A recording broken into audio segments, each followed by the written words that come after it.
నమస్తే. Welcome to our channel. ప్రస్తుతం మనతో పాటు టీడీపీ మహిళా నాయకురాలు గాయత్రి ఉన్నారు. మాట్లాడదాం. మేడం, జగన్మోహన్ రెడ్డి వల్లంనేని వంశీని ఈరోజు ములాఖత్లో భాగంగా అయితే కలవడం జరిగింది. కలిసిన అనంతరం అయితే మీడియా ముందు మాట్లాడుతూ వల్లంనేని వంశీని కావాలనే అక్రమంగా తప్పుడు కేసులు పెట్టి అరెస్ట్ చేశారని చెప్పి అయితే జగన్మోహన్ రెడ్డి అంటున్నాడు. ఎలా చూస్తారు ఈ అంశాన్ని? అంటే జగన్మోహన్ రెడ్డి గారు ప్రత్యేకించి నేరస్తులందరినీ వెళ్ళి కలవటం, వాళ్ళని ఓదార్పు యాత్ర చేయటం. బోరుగడ్డ అనిల్ అనే మనిషి మీకు తెలుసు కదా, ఎలా మాట్లాడాడో తెలుసు కదా. ఆయన గురించి చెప్పమంటే అప్పుడు కూడా వెళ్ళి ఇలాగే ఓదారుస్తా, ఆయనకి ఏం తెలియదు, పసిపిల్లోడు నోట్లో ఏలు పెడితే కొరకాలో లేదో తెలియదు అని చెప్పాడు. మరి ఈయనకి సిగ్గు లేదా, మరి వినేవాళ్ళకి సిగ్గు లేదా అనుకుంటాడో నాకు తెలియదు. కానీ వంశీ మాటలండి, ఇంతకుముందు షర్మిల కూడా ఒకసారి మొన్న మాట్లాడినప్పుడు రీసెంట్గా విజయసాయి రెడ్డిని కలిసి వచ్చాక, అన్నా నువ్వు బైబిల్ మీద దమ్ముంటే అన్నా వదినా మీరు బైబిల్ మీద ఒట్టేసి నాకు అన్యాయం చేయలేదని చెప్పు అని చెప్పంటే ఆ రోజు ఈ సమాధానం చెప్పలా. ఈరోజు మేము అడుగుతున్నాం, బైబిల్ మీద వద్దు కానీ మీ ఆవిడ మీద మీ భారతి గారి మీద ఒట్టేసి జగన్మోహన్ రెడ్డి చెప్పగలడా? వంశీ అసెంబ్లీ సాక్షిగా బాబు గారిని కానీ భువనేశ్వర్ గారిని కానీ ఎలా మాట్లాడాడు? లేకపోతే ప్రతిసారి బయటకు వచ్చినప్పుడల్లా ఇంటర్వ్యూస్లో లోకేష్ గారిని ఎంత అసహ్యంగా తక్కువ చేసి మాట్లాడాడో, దమ్ముంటే ఆ వీడియోస్ అన్నీ చూసి అవును ఇది ఈ మనిషి కరెక్ట్ మనిషి అని చెప్పి మీరు చెప్పగలరా? మీ గుండెల మీద చేసుకొని చెప్పగలరా? నువ్వు కాదు వెనకాల ఉండి చెప్పించింది, నువ్వు కాదు ఈరోజు వంశీ రీజన్కి కారణం అయ్యింది. ఎంతమందిని ఎగదోశాడు ఆ రోజు. నువ్వు మాట్లాడితే నీ బూతులు తిడితేనే మంత్రి పదవి ఇస్తాము, నువ్వు మాట్లాడితేనే నీకు ఎమ్మెల్యే సీట్ ఇస్తాము. నువ్వు ఎంత తిడితే ఆయనకు అంత సునకానందం పొందిన మనిషి అతను. ఎందుకు ఆర్ఆర్ఆర్ గారు చెప్పారు, ఆయన అరెస్ట్ చేశారు. చేసినప్పుడు అక్కడ కెమెరా పెట్టుకుని వీడియో కాల్ ఆన్ చేసి పోలీసులు నీకు ఎందుకు చూపిస్తున్నారు, నీకు సజ్జలకి ఎందుకు చూపిస్తున్నారు? మీరందరూ ఆ కాల్లో ఎందుకు చూసి ఆ టార్చర్ని అనుభవించి ఎందుకు సంతోషించారు ఆ రోజు? అంటే సిగ్గుందా? మినిమం బేసిక్ మంచితనం ఉన్నోడు కూడా ఇలా మాట్లాడు. అంటే వంశీ అనే అతను ఈరోజు సత్యవర్ధన్ అనే ఎస్సీ అనే అతన్ని కిడ్నాప్ చేశాడని చెప్పి మాకేమవసరం అబద్ధం చెప్తే, వాళ్ళ పేరెంట్స్ వాళ్ళ ఇంట్లో వాళ్ళు వచ్చి అబద్ధం చెప్పారు. టీడీపీ పార్టీ వచ్చి చెప్పిందా? టీడీపీ పార్టీ అలయన్స్ పార్టీ ఉండగా ఎవరైనా సరే కోర్టుకి అఫిడవిట్ మార్చుకుంటారా? వాళ్ళు ఇచ్చిన స్టేట్మెంట్ కాదు మేము తప్పు చెప్పాం అని చెప్తారు ఎవరైనా? ఎందుకు చెప్తారు? ఏమొస్తుంది అతను చెప్తే? నువ్వు బెదిరించి లేకపోతే నువ్వు భయపెట్టి వాళ్ళ ఫ్యామిలీని ఏదో చేస్తావు. ఆల్రెడీ వంశీ అనే అతనికి ఒక పెద్ద అంటే గూండా అని లేకపోతే అతను వెనకాల ఇట్లాంటి చరిత్ర ఉంది. ఇంతకుముందు చాలామంది కిడ్నాప్లు చేశారని, భూ కబ్జాలు చేస్తాడని, లేకపోతే హత్యాయత్నాలు చేస్తాడని ఇలాంటి చరిత్ర ఉంది. కాబట్టి వాళ్ళు భయపడి కోర్టుకు వచ్చి అఫిడవిట్ ఇచ్చారు. ఆ తర్వాత సీసీ కెమెరాలు చూస్తే అతను అక్కడి నుంచి తీసుకెళ్ళింది కూడా ఆ కారు కూడా వంశీకి సంబంధించింది, వంశీ మనుషులకు సంబంధించింది. క్లియర్ కట్గా పోలీసుల దగ్గర కోర్టు దగ్గర ఆధారాలు ఉన్నాయి కాబట్టి ఈరోజు నువ్వు అరెస్ట్ అయ్యావు. మరి ప్రతిసారి మరి నువ్వు అంత చేసింది ఏంటి? అంటే అచ్చెన్నాయుడు గారిని చూసుకుంటే ఆయనకి అప్పుడే జస్ట్ మీకు తెలిసిందే పైల్ సర్జరీ జరిగిందని తెలిసినా కూడా ఏ కేసు లేదు, ఏ పేపర్ ట్రైల్ లేదు, ఏ సాక్ష్యం లేదు. ఊరికి కారులో కూర్చోబెట్టి ఆయన ఇబ్బంది పెట్టడానికి ఎలా తిప్పావు ఆయన్ని? ఆయనేంటి అయ్యన్న పాత్ర గారి ఇంటి మీదకి అర్ధరాత్రి పూట ఇంట్లో మగోళ్ళు లేకపోతే పోలీసులు గోడలు దూకిల్లి అరెస్టులు చేస్తారా? ఇట్లాంటి ఎన్ని ఉన్నాయండి ఎగ్జాంపుల్స్ ఫ్రేమ్ చేయడానికి. ఈయన వచ్చి పెద్ద శుద్ధపోస కబుర్లు చెప్తున్నాడు ఈరోజు మీడియా ముందుకు వచ్చి. అంటే నేరస్తులు వీళ్ళందరినీ వెనకేసుకోవటం ఇన్నిసార్లు అండి. ఇప్పుడు ఇంత మాట్లాడాడు, కనీసం ఒక్కసారైనా సరే ఆ రోజు వంశీ అలా మాట్లాడటం తప్పని అన్నాడా? నిజంగానే నీకు నీతుంటే ఆ మాట కదా నువ్వు అనాల్సింది. ఈ రోజు కదా అసలు నువ్వు ప్రభుత్వంలో ఉన్నప్పుడు అనాలి. నీ ఎమ్మెల్సీ ఎస్సీని చంపేసి డ్రైవర్ని చంపేసి డోర్ డెలివరీ చేస్తే ఆడి భుజాల మీద చేసుకొని తిరుగుతావా హుందాగా? ఆడెవడో న్యూడ్ కాల్ చేసి ఆడవాళ్ళని ఇబ్బంది పెడితే అతన్ని పట్టుకొని ఆడికి శాల్వా కప్పి హగ్ చేసుకుంటావా? అంటే ఎలాంటి మనిషి నువ్వు? ఎలాంటి మనస్తత్వం నీది? ఇలాంటి సైకో మనస్తత్వం నువ్వు వచ్చి ఇప్పుడు సర్టిఫైడ్ చేయాలన్నమాట. ఆ రోజు కూడా ఎలక్షన్స్ అప్పుడు చూసాం మేము. ఒక్కొక్కరు ఇంట్రడ్యూస్ చేస్తా, కొడాలి నాని వీళ్ళని ఇంట్రడ్యూస్ చేస్తా, సౌమ్యుడు, ఉత్తముడు, మంచివాడు అంట. మరి నీ సర్టిఫికేషన్ ఏంటో, మరి నీ కళ్ళు పోయినాయో మరి మా కళ్ళు పోయినా అర్థం కాదు. కానీ ఇంకా జగన్మోహన్ రెడ్డి ఈ ఓదార్పు యాత్రలు ఆపితే మంచిది. 2.0 వచ్చాడంటే ఇంకా మంచిదో ఆయన తెలుసుకుంటాడేమో, ఎందుకు 11 సీట్లకు పడిపోయాడో తెలుసుకుంటాడేమో అనుకున్నాం. కానీ ఇంకా ఇదే దరిద్ర రాజకీయం. నీ పోలీసులను పిలుచుకొస్తా, నీ గొడ్డలకి ఏంటంటే ఆ మాటలు అసలు ఎవరిని వదిలిపెట్టేది లేదు. ఇప్పుడు ఎవరైతే అక్రమంగా కేసులు పెడుతున్నారో ప్రతిదీ నోట్ చేసుకుంటున్నాము. అది ఏ ఒక్క అధికారులు కూడా అలానే రాజకీయ నాయకులు కూడా ఎవరిని వదిలిపెట్టడం, సప్త సముద్రాలు దాటి అయినా సరే బట్టలపై రోడ్డు మీద నించుని పెడతామనేసి అయితే ఆయన అంటున్నారు. అంటే ఆయన చేస్తాడేమో, ఎందుకంటే ఆయన నిజంగా అధికారం ఉంటే ఏదైనా చేయగలడు. డాక్టర్ సుధాకర్ గారు ఆయన ఎస్సీ జస్ట్ మాస్క్ అడిగితేనే గొడ్డలెప్ప తీసి గుండు కొట్టించి రోడ్డు మీద ఊరేగించారండి. ఆయన అవమానం తట్టుకోలేక ఆత్మహత్య చేసుకున్నారు. వీళ్ళు ఎంతకైనా తెగించగలరు. కానీ అధికారంలోకి వస్తేనే ఇప్పుడు ఏదో ఒక్కసారి లాటరీ సీఎం కింద అయ్యా బాబు ఒక్క ఛాన్స్ అడుక్కుంటే వచ్చిన అధికారం అది. ఒక్కసారి నీ విశ్వరూపం చూశాక నువ్వు ఎంత దరిద్రం చేస్తావో చూశాక నాకు తెలిసి ఇంకోసారి ఏ పబ్లిక్ కూడా సాహసం చేయదు మళ్ళీ నీలాంటి రాక్షసుని నెత్తిమే పెట్టుకోవడానికి. సో ఆ కళలే నాకంటే కంటా ఉండు, నువ్వు కళలు కంటానే ఉంటావు. రేపొద్దున ఈయన అరెస్ట్ అయ్యాక కూడా ఇదే సొల్లు కబులు చెప్తాడు, నన్ను అన్యాయంగా అరెస్ట్ చేశారని. ఇది ఇప్పుడు కాదు, అంత ముందు కూడా చెప్పాడు. ఈడీ సిబిఐ కేసెస్ ఉండి నీ దగ్గర నాకు తెలిసి 40,000 కోట్ల ఆస్తులు జప్తు చేశాక కూడా నేనే ఒక్క రూపాయి కూడా అన్యాయం చేయలేదని చెప్తున్నాడు. ఈరోజు వంశీ మీద 16 కేసులు ఉన్నాయి, ఈయన మీద 37 కేసులు ఎన్నో ఉన్నాయి. నీ అసలు ప్రతి ఒక్కరి మీద కేసులోనే నువ్వు పెట్టనివ్వలేదు కాబట్టి ఆ మాత్రమే ఆగింది. నీ గవర్నమెంట్లో ఉన్నప్పుడు నువ్వు పెట్టనివ్వలేదు కాబట్టి అయితే అప్పుడు ఎంత అన్యాయం జరిగింది మీరు చెప్పండి. ఒక ఎక్స్ సీఎం ఇంటి మీద దాడికి వెళ్తే నువ్వు గవర్నమెంట్లో సీఎంగా ఉండి నువ్వే యాక్షన్ తీసుకున్నావు? నువ్వు చెప్పు. నీ అప్పుడు ఉన్నప్పుడు పోలీసులు ఎందుకు పనిచేయలేదు? ఒక సీఎం అంటే దేవాలయం లాంటి టీడీపీ ఆఫీస్ మీద అంత దారుణంగా సీసీ కెమెరాలు క్లియర్గా రికార్డ్ అయింది. వచ్చి ఆ గేటు బద్దలు కొట్టుకుంటా దాడులు చేసి ఆ బాటిల్స్ ఇసిరేస్తా కార్లు తగలబెడతా ఉంటుంటే ఇదంతా సీసీ కెమెరాలు రికార్డ్ అయింది కదా, దాంట్లో నీ మనుషులు ఉన్నారుగా. నువ్వు ఆ రోజు ఏం చేసావు మరి? నువ్వు మనిషివేనా అసలు? మేడం, జగన్మోహన్ రెడ్డిని అసలు వంశీని ఎందుకు టీడీపీ టార్గెట్ చేసిందని చెప్పేసి అయితే కూర్చుని అడిగితే దానికైతే ఒక సమాధానం అయితే ఆయన చెప్పారు. చంద్రబాబు నాయుడు కన్నా వంశీ అందంగా ఉన్నాడు, అందుకే ఈ విధంగా టార్గెట్ చేస్తున్నాడు, చూసి ఓర్చుకోలేకపోతున్నాడు వంశీని చూసి అని చెప్పి అయితే ఆయన అంటున్నాడు. ఎట్లా చూస్తారు ఆయన చెప్పే సమాధానం? మీరు ఎలా చూస్తారండి? అంటే ఈయనేంటి బై మిస్టేక్ లండన్ వెళ్ళినప్పుడు మందులు ఏమన్నా తేడా వేసుకున్నాడా ఏంటి? అసలు ఆ మాట కనీసం కౌంటర్ ఇవ్వడానికి కూడా అంటే బుద్ధి అవ్వట్లేదండి. ఈయన ఇప్పుడు దాకా ఎందుకు అరెస్ట్ అవ్వలేదంటే ఈయన వంశీకి అసహ్యంగా ఉన్నాడు కాబట్టి మేము ఇంకా అరెస్ట్ చేయలేదా? అయితే కొడాలి నాని కానీ ఇంకెవరైనా వీళ్ళ దాంట్లో లీడర్లు అందరూ అసహ్యంగా నికృష్టంగా ఉంటారు కాబట్టి ఇంకా అరెస్ట్ చేయలేదు వీళ్ళందరినీ?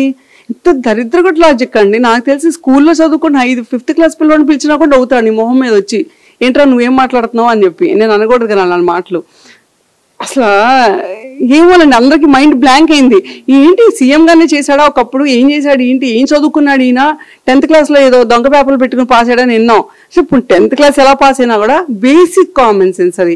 వంశీ అనే అతన్ని ఇంకా అరెస్ట్ చేయలేదంటే పబ్లిక్ అంతా వస్తున్నారు మా మొహం మీద. మీరు గవర్నమెంట్లోకి వచ్చి ఇంకా వంశీ ఎందుకు తిరుగుతున్నాడు బయట, ఇంకా కొడాలి నాని ఎందుకు తిరుగుతున్నాడు బయట, ఇంకా రోజా ఎందుకు తిరుగుతుంది బయట, వీళ్ళు ఎంత సన్నాసులు, ప్రెస్ ముందుకు వచ్చినప్పుడు అసెంబ్లీలోకి వచ్చినప్పుడు వీళ్ళు ఎంత అసహ్యంగా మాట్లాడారని చెప్పి వాళ్ళ గురించి వాళ్ళ చరిత్రల గురించి వాళ్ళు చెప్తున్నారు కథలుగా. అది డిమాండ్. ఈ రోజు మీరు ఇచ్చేసాక ప్రామిస్ ఇవ్వండి అని ఎవడు అడగట్లా. వాళ్ళని ఇంకా ఎందుకు అరెస్ట్ చేయలేదు? మీరు వెళ్ళి అక్కడైనా అడుక్కోమనండి, ఈయన వెళ్ళి అడుక్కోమనండి. ఈయన ఇంకా బయట తిరుగుతున్నంత కూడా మమ్మల్ని తిడుతున్నారు. మేము అలా కాదు, మేము జగన్మోహన్ గవర్నమెంట్ లా కాదు, మేము నిజంగానే కేసు ఉంటేనే ముందుకెళ్తామని బాబు గారు క్లియర్ కట్ గా చెప్పాడు. Jaganmohan Reddy is an example of undemocratic things. అలా కాదు, ఇక్కడ డెమోక్రసీ ఉంది. మన ఎమ్మెల్యే తప్పు చేసినా సరే పాయింట్అవుట్ చేస్తారు. ఈరోజు మీరు బాబు గారు చూసుకుంటే మా ఎమ్మెల్యేలు ఎక్కడైనా ఉన్నా కూడా, లేకపోతే మా సైడ్ నుంచి ఆఫీసెస్ ఉన్నా ప్రతి నిమిషం బాబు గారు కానీ పవన్ కళ్యాణ్ కానీ వాళ్ళు వచ్చి బయట మాట్లాడినట్టు ఒక్కసారైనా 5 ఏళ్లలో జగన్మోహన్ రెడ్డి మాట్లాడుంటే ఈరోజు ఇంత విచ్చలు విడతాను, ఇంత అరాచకం ఉంటుందండి. సిగ్గుండాలి. ఇప్పుడు బయటకు వచ్చి చాలా అందంగా ఉన్నాడు. అసలు లీడర్లు అందంగా ఉంటుంది ఏంటండి? నాకు అర్థం కాదు. రేపు పొద్దున కేసీఆర్ మీద కేసు పెడితే రేపు రేవంత్ రెడ్డి ఏం చెప్పుకుంటే ఇలాగే చెప్తాడా? అంటే అసలు ఐఎమ్ సీరియస్లీ షాక్డ్ అండి. ఇంత తలకమాసి ఏం తింటాడు ఇంట్లో? నాకు అసలు ఏం అర్థం కావట్లేదు. బుర్ర పని చేస్తుందా? ఆ పిల్లలు లండన్లో కూర్చొని చదువుకుంటే వాళ్ళైనా డాక్టర్ చదువుకుంటే వాళ్ళ దగ్గరికి వెళ్ళి ట్రీట్మెంట్ తీసుకొని ఈ పిల్లల దగ్గర అయినా, లేకపోతే మాకు తెలిసిన ఉంటారండి ఇక్కడ చాలా famous something is there, sorry విజయవాడలో చాలా ఫేమస్ సైకియాట్రిస్ట్ ఉన్నారు. పోనీ నేనైనా నా డబ్బులతో అపాయింట్మెంట్ తీసుకుంటా, ప్లీజ్ వెళ్ళి చూపించుకోండి, ఎక్కడైనా చూపించుకోండి. Seriously you need treatment right now.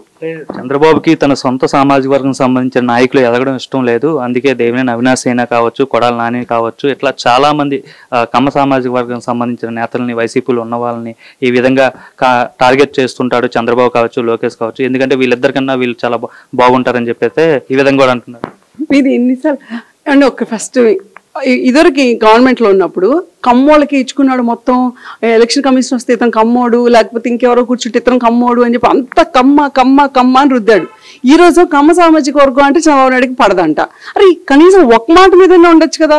అంటే ఒకటైతే చెప్తానండి, చంద్రబాబు నాయుడు గారి గురించి క్వశ్చన్ చేయడానికి కానీ సర్టిఫై చేయడం కానీ ఈయనకి అసలు పైసా కూడా పవర్ లేదు, ఆ అర్హత కూడా లేదు. ఎందుకంటే బాబు గారు అది కమ్మ, రెడ్డి, కాపా, ఎస్సీయా, బీసీ అని కాదు, అందరికీ సమానంగా చేయాలి. ముఖ్యంగా బీసీలకి, ఎస్సీలకి ఇంకొంచెం ఒక అడుగు ముందుకెళ్ళి వాళ్ళకి ఇవ్వాలని చూస్తారు. కానీ ఇలా తలకు మాసిన వాళ్ళు అందరినీ వీళ్ళు తొక్కాలి, వాళ్ళు తొక్కాలని చూస్తా కూర్చుంటే ఆయన వెళ్ళి అక్కడికి వెళ్ళి అంత ఇన్వెస్ట్మెంట్లు అంత చేయలేరండి, పని చేయలేరు. ఆయన ఎంతసేపు మొన్న మీరు ఫ్లడ్స్ వచ్చినప్పుడు కూడా చూసారు. ఏం పని చేసాం, మనం ఎంతసేపు నిలబడ్డాం, ఎంత హార్డ్ వర్క్ చేసాం, మన ప్రజలకి ఎలాంటి నమ్మకం కలిగిస్తున్నాం అని చూస్తారే తప్పించి మన ఆయన తొక్కామా ఈయన తొక్కామా. చాలాసార్లు అండి క్యాడర్కి పెట్టి ప్రెస్ మీట్ పెట్టి క్యాడర్కి చెప్తున్నారు, నా మీద ప్రెషర్ పెట్టద్దు, నేను వచ్చింది ఆడెవడినో మీద కక్ష తీర్చుకోవడానికి రివెంజ్ పాలిటిక్స్ చేయడానికి కాదు, నేను వచ్చింది కేవలం ప్రజల కోసం వచ్చాం, మనం ఇక్కడ ఎలా ఇన్వెస్ట్మెంట్ తీసుకురావాలి, మనం ఏదైతే మేనిఫెస్టోలో పెట్టిన ప్రామిసెస్ అన్ని మేము ఎలా నెరవేర్చాలి, చేయడానికి ఇక్కడ ఇన్ని అప్పులు చేశాడు.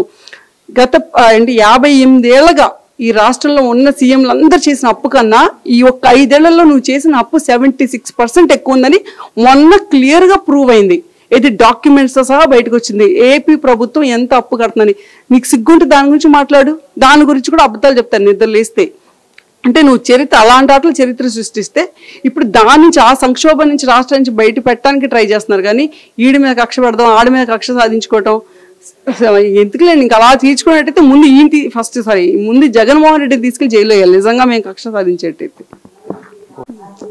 మేడం, చాలా రోజుల తర్వాత మాజీ మంత్రి కొడాలి నాని మీడియా ముందుకైతే వచ్చారు. ఆయన మాట్లాడుతూ చంద్రబాబు అంటే వంశీ అరెస్టుకు సంబంధించి మాట్లాడుతూ ఇలా అరెస్ట్ చేయడం వల్ల మేము ఎవరికి కూడా భయపడము, మా కార్యకర్తలు కావచ్చు, మా నాయకులు కావచ్చు, చంద్రబాబు నాయుడు లోకేష్ చేసే ఈ అక్రమ అరెస్టులకు మేము భయపడమైతే ఆయన అంటున్నారు. అంటే భయపడకుండానే వీళ్ళు మధ్యలో ఎలక్షన్స్ రిజల్ట్ రాగానే ఎవరికాడు పరారీ అని చెప్పి పారిపోయి దానికి రోజు కూడా ఉన్నాయి. సరే భయపడతారా లేదా, భయపడాల్సిన అవసరం లేదు. తప్పు చేస్తున్నాడు 100% భయపడాలి.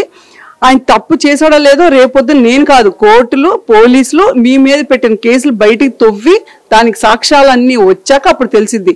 ఫస్ట్ థింగ్, మేము ఎప్పటికైనా జగన్మోహన్ రెడ్డి ప్రభుత్వంలోనే ఉంటాం. అంటే నువ్వు అక్కడ తప్పితే ఇప్పుడు మురికోపంలోనే ఉండాలి. నువ్వు అక్కడే you belong to that garbage bin లో డంప్ యార్డ్ లోనే ఉండాలి. బయటకు వస్తుంటే ఎవరింట్లో పెట్టుకోడు, ఏ పార్టీ కూడా మిమ్మల్ని అడుగు కూడా పెట్టుకోనివ్వద్దు. నేను చెప్తున్నా కదా, వైసీపీ లీడర్, ఇలాంటి leaders, not every YCP leader ఉన్నారు, కొంతమంది మంచి వాళ్ళు ఉన్నారు, దాంట్లో కూడా 1-2%. బట్ ప్రత్యేకించి ఇలాంటి లీడర్స్ వల్లే మేము ఓడిపోయాం అని చెప్పి పాపం ఆ ఓడిపోయిన మిగతా మంచి వాళ్ళు కూడా ఏడ్చిన రోజులు కూడా ఉన్నాయి. ఈ కొడాలి నాని, పర్టికులర్గా ఈ కొడాలి నాని గాడి నోరు వల్లే, ఈ గుట్కా గాడి నోరు వల్లే ఇందాక కూడా చూసాం. ఆఖరికి కోర్టు ఆవరణలో కూడా ఆయన ఇంటర్వ్యూ తీసుకున్నట్టు ఇంటర్వ్యూ మధ్యలో వెళ్ళి ఆ గోడ మీద ఏదో ఊసొస్తున్నాడు, అన్నీ మాట్లాడకూడదు. అంటే ఇంత కంపురం మనిషి, నువ్వు ఎక్కడో లారీలు కడుక్కోవాల్సిన తీసుకొచ్చి ఇక్కడ ఎమ్మెల్యే చేసావా, అది మా తప్పు యాక్చువల్లీ. ఇలాంటి ఇప్పుడు మాకేంటంటే ఒక బుద్ధి వచ్చింది, ఇలాంటి గలీజ్ గాళ్ళని ఎక్కడ పెట్టాలో అక్కడ పెట్టాలి. వీళ్ళని బై మిస్టేక్ ఎమ్మెల్యేలు చేసి మన చట్టసభల్లో కూర్చోపెడితే దానికి దరిద్రం అన్నట్టుగా, ఆ చట్టసభకు ఉన్న పరువే పోయిద్ది అన్నట్టుగా వీళ్ళ ప్రవర్తన కానీ వీళ్ళ మాటలు కానీ అసలు ఇంకా ఆయన పైకి అలా మాట్లాడుతున్నాడు. కానీ ఆయనకి క్లియర్గా క్లారిటీ ఉంది, నా పని అయిపోయింది, నేను చేసిన తప్పు చేసేసాను, నెక్స్ట్ మా జగన్మోహన్ రెడ్డి గారు ఎప్పటికీ రాడు, ఈ ఊటిని పైకి చెప్పుకుని ఈ 2.0 ఇవన్నీ ఏంటంటే విజయసాయి రెడ్డి వెళ్ళిపోయాడు, ఆయన దగ్గరే చెట్టా ఉంది, ఆయన ఎందుకు వెళ్ళిపోయాడు కూడా ఆయనకు తెలుసు. ఆయన క్లియర్గా చెప్పాడు, నన్ను అప్రూవర్గా మారమన్నారు. దేంట్లో లిక్కర్ స్కామ్ ఉంది, శాండ్ స్కామ్ ఉంది, మళ్ళీ మొన్న పోర్ట్ విషయంలో అడ్డంగా దొరికిపోయారు, అక్కడ ఏదో దొంగ రవాణా చేస్తారు, బియ్యం అమ్ముకుంటున్నారని చెప్పి. ఈ స్కామ్లన్నీ బయటకు వస్తే మీ పరిస్థితి ఏంటి? అంతగా ఆయన హాయిగా ఆయనకి ఎవరో ఇచ్చారు, నువ్వు పక్కకి వెళ్ళి బాబు నెక్స్ట్ జరగాల్సింది జరిగిద్దని చెప్పి మీరందరూ మునిగిపోయారని తెలుసు కాబట్టి ఈ ఆతనాదాలన్నీ వింటున్నాం అంతే, ఇంకేంటంటే. ఇంకా ఆయన మాట్లాడుతూ చంద్రబాబు కావచ్చు, లోకేష్ కావచ్చు, రేపొద్దున నన్ను కూడా అరెస్ట్ చేసే అవకాశం ఉంటుంది, అలానే పేరు నాని కావచ్చు, ఇంకా చాలా మంది నాయకులను అరెస్ట్ చేయాలని చాలా ట్రై చేస్తున్నారు. ఏదో ఒక కేసులో తప్పు, అంటే మేము ఎలాగ తప్పు చేయలేదు కాబట్టి ఏదో ఒక తప్పుడు కేసు పెట్టయితే ఒక 1 నెల రోజులో 10 రోజుల్లో జైల్లో పెట్టాలని వాళ్ళు ప్రయత్నిస్తున్నారు. కానీ ఏదేమైనా మేమైతే ఎవరికి భయపడము, ప్రతిదీ కూడా గుర్తు చేసుకుంటాము, తర్వాత ఎవరిని కూడా వదిలిపెట్టలేదు, వడ్డీతో సహా చెల్లించేస్తాము, జగన్ 2.2 అంటే చూపిస్తాం అంటున్నారు. అంటే ఎప్పుడు వస్తారో మాకైతే తెలియదు, ఏ కల్లో వస్తారో మరి. మీరు మార్స్ మీద జూపిటర్ మీద ఎక్కడ గెలుస్తారో తెలియదు. కానీ ఆంధ్రప్రదేశ్లో అయితే మళ్ళీ మీరు గెలుస్తారు అనుకుంటే మీకన్నా బుర్ర తక్కువ వాళ్ళు, మీకన్నా తెలివి తక్కువ దద్దమ్మలు ఇంకొకరు ఉండరు. ఎందుకంటే ఒక్కసారి చూసారు, ఇందాక కూడా నేను చెప్పాను లాటరీ సీఎం అని. ఆ లాటరీ సీఎం, ఆ సీఎం పాలన ఏంటో అందరూ చూసాం. ఎంత సైకో అంటే అతను ప్రజావేదిక పగలు కొట్టాకండి, ఎవరైనా అయితే సహజంగా కనీసం ఆ రిమూవ్స్ అయినా ఆ మిగిలిపోయినా పక్కకు తీస్తారు. లేదు 5 ఏళ్ళు అలాగే ఉంచాడు. బాబు గారు ఎప్పుడు వెళ్ళినా సరే చూసి బాధపడాలని. అదేంటి, అదే బాబు గారు జేబుల నుంచి తీసిన డబ్బులా అంటే? నేను జస్ట్ ఎగ్జాంపుల్ ఫ్రేమ్ చేస్తాను. ఎంత సన్నాసుడు అంటే, అమరావతి ప్రజలు ఎంత ఇబ్బంది పెట్టారండి. వాళ్ళ కోసం నువ్వు ఎన్ని డబ్బులు ఖర్చు పెట్టి కోట్ల చుట్టూ తిరిగావు. ఇలాంటి పోనీ ఈయన ఉన్నాడు పెద్ద మహానుభావుడు, నేను 4 సార్లు సీఎం అంటే 4 సార్లు ఎమ్మెల్యేని ఇంకేదో చెప్పుకుంటాడు. నీ రోడ్లు నువ్వు ఏది విజయవాడ టు గుడివాడ వెళ్ళే రోడ్లు కానీ, లేకపోతే గుడివాడ నుంచి ఇంకెక్కడికి వెళ్ళే రోడ్ కనెక్టివిటీ రోడ్లన్నీ ఎంత దరిద్రంగా 4 ఏళ్లలో ఒక్క రోడ్డు వేయించలేదు ఈ మహానుభావుడు. మరి ఎమ్మెల్యేగా ఉండి ఏం పీకాడో మరి, ఏ ఫంక్షన్స్ అప్పుడు కసినోలు పెట్టుకోవటం, ఆడపిల్లల్ని తీసుకొచ్చి రికార్డింగ్ డ్యాన్స్లు ఇష్టం తప్పించి ప్రజల కోసం ఏ రోజు అని చేసుంటే ఈరోజు ఈ కుక్క చావు చూసేవాళ్ళు కాదు. అంటే 11 సీట్లు 151 వచ్చిన వాళ్ళు 11 సీట్లకు పడిపోయారంటే ఎంత దారుణంగా ఈ రాష్ట్రం చీకొట్టి మాకు అక్కర్లేదు అనుకున్నారు. మరి వీళ్ళు మళ్ళీ వస్తామంట. ఇప్పుడు ఎలా ఉంటుందంటే జగన్మోహన్ రెడ్డి ఆ రోజు ఎలక్షన్స్ అయిపోయి కూడా అనుకుంటున్నాను తెలిసి ఎగ్జిట్ పోల్స్ కూడా వచ్చేసినాయి కూటమికి ఫేవర్గా. అయినా సరే ఐపాక్ టీంకి పర్ఫార్మెన్స్ ఇచ్చాడు. కొడుతున్నా మళ్ళీ మనమే వస్తున్నాం వై నాట్ 175 అని ఏం పీకారు అందరికి తెలిసిందే కదా. వీళ్ళ మాటలు కూడా అంతే. నిన్ను అరెస్ట్ చేస్తే అది బాబు గారో లేకపోతే లోకేష్ గారో చేయాల్సిన అవసరం లేదు. నువ్వు చేసిన దరిద్రాలకి, నీ కాన్స్టిట్యూషన్ పడిన ఇబ్బందుల వల్ల, ప్రజలు పెట్టిన కేసులకి నువ్వు చేసిన ఆబ్వియస్లీ వీళ్ళు మామూలుగా దోచుకోలేదండి రాష్ట్రాన్ని. దోచుకున్న ప్రతిదీ బయటకు వస్తుంది. నువ్వు ఇట్లాంటి సుత్తి కబుర్లు ఎన్ని చెప్పినా సరే రేపొద్దు జైల్లో మగ్గాల్సిందే. నువ్వు చేసిన తప్పులకి you have to pay the crimes అంతే. అంటే వల్లంనేని వంశీ అయితే అరెస్ట్ అయిపోయాడు. నెక్స్ట్ ఎవరు టీడీపీ టార్గెట్? నెక్స్ట్ ఎవరంటే చాలా పేర్లు వినిపిస్తున్నాయి. అంటే చాలా మంది కొడాలి నాని అంటున్నారు, రెడ్ బుక్ లో ఉన్న పేరు. నెక్స్ట్ ఏమో రోజా అంటున్నారు, పేరు నాని అంటున్నారు. మీరేమంటారు? అండి నెక్స్ట్ ఎవరు అంటానికి ఇదేమో పొలిటికల్ వాళ్ళేదో చెప్పారు కదా అని మేమేదో పొలిటికల్ టార్గెట్ చేసినట్టు కాదు. ఖచ్చితంగా ఎవరు బండారం బయటపడి ఇప్పుడు ఎవరి కాలం చెల్లిపోతే వాళ్ళు బయటకు వస్తారు. ఈ రోజు బయటపడింది. మొన్న డీజీపీ గారు మారాక మళ్ళీ మొత్తం అసలు ఇతను ఎందుకు అఫిడవిట్ వచ్చి కోర్టులో వచ్చి అఫిడవిట్ ఎందుకు ఇచ్చాడు, ఏం అవసరం ఉంటుంది అని చెప్పి ఒక మినిమం కామన్ సెన్స్ కదా తీసి మొత్తం సీసీ కెమెరాస్ ఫుటేజ్ అంతా తీసి వాళ్ళు వచ్చి కంప్లైంట్ ఇవ్వటం ఇలా బయటకు వచ్చాడు వంశీ.